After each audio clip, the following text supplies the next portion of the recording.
Benvinguts al meu canal Busca'm al bosc. Avui us faig la segona part del vídeo del saüquer. Mireu, aquelles umbel·les blanques que us vaig mostrar a principis de la primavera, ara ja han tret el fruit.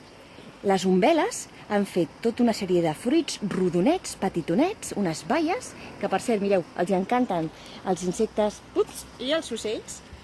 I jo les recol·lecto per fer xarop de saüc. I no només xarop, també en faig melmelades. Com podeu veure, són molt petitons, s'han de collir que estiguin molt madurs, molt negres. Si no estan del tot madurs, són tòxics. I com us comentava al vídeo anterior, són uns fruits molt apreciats a Suècia.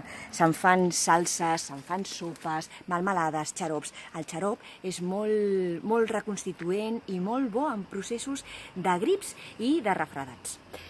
Un altre punt, un altre tresor a mostrar-vos i per compartir. Espero que us agradi i ens veiem al proper vídeo de Busca'm al bosc. A reveure!